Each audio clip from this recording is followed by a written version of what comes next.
بسم اللہ الرحمن الرحیم۔ آج میں ایک ایسی شخصیت سے آپ کو ملوانے والا ہوں کہ جس سے میں 1980 میں ملا۔ کیا شاندار آدمی تھے، یعنی رب نے ان کو علم کی، حکمت کی اور دانش کی نعمت سے سرفراز کیا تھا۔ یہ 1948 میں پیرس گئے۔ انہوں نے M A L L B کیا تھا اسلامی یونیورسٹی حیدرآباد سے، اور پیرس میں جا کے انہوں نے پھر پی ایچ ڈی کی، پی ایچ ڈی کے بعد ڈی لیٹ کیا۔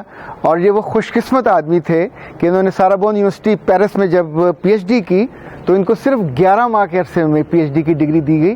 کتابوں سے انہیں اتنی محبت تھی اور علم سے انہیں اتنی محبت تھی کہ ان کے بارے میں کہا جاتا ہے کہ انہوں نے فرانسیسی، اطالوی، فارسی، عربی، یعنی 84 سال کی عمر میں انہوں نے تھائی زبان یوں سیکھی جیسے حیدرآباد میں انہوں نے اردو سیکھی تھی۔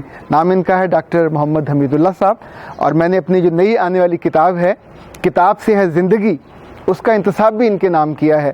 ڈاکٹر صاحب حیدرآباد دکن میں پیدا ہوئے اور پھر ان کی زندگی کتاب کی تحقیق سے رہی وابستہ۔ یہ 8 مارچ 1980 تشریف لائے تھے بہاولپور۔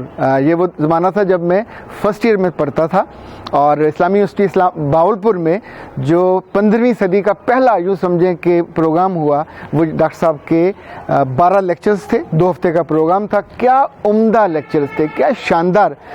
بیکن ہاؤس ملتان نے ان کے خطبات پہ وہ کتاب بھی چھاپی، خطبات بہاولپور اس کا نام ہے، پڑھیے گا تو آپ کو لطف آئے گا۔ اچھا، ان کی کتابوں سے محبت اور فرانس کی لائبریریوں میں ان کا جو شغف تھا، پیرس کی ساری لائبریریاں اس بات کی گواہ ہیں۔ یعنی سو جاتے تھے اور شام تک دیر گئے، بلکہ رات دیر گئے وہاں بیٹھ کے پڑھتے تھے، تحقیق کرتے تھے۔ یہ وہ خوش قسمت شخص ہیں جنہوں نے پہلی دفعہ فرانسیسی زبان سیکھی اور سیکھنے کے بعد اللہ کے کلام کو اس میں منتقل کیا، پھر نبی صلی اللہ علیہ وسلم کی احادیث، ان کی سیرت، اس کو منتقل کیا۔ ان سے پہلے پیرس میں مسلمان شاید ہی کو خال خل نظر آتا ہو۔ ان کی وجہ سے یہ علم، یہ فہم، یہ تدبر اور یہ دعوت اتنے لوگوں تک پہنچی کہ انہوں نے ماشاءاللہ 94 ایئرز کی عمر پائی، وہیں دفن ہوئے۔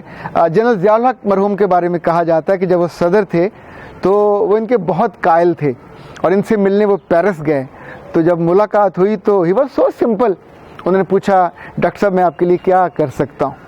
ان کے ذہن میں یہ تھا کہ کوئی پیسے یا کوئی ظاہر ہے کوئی جائیداد۔ ڈاکٹر صاحب نے کہا کچھ نہیں۔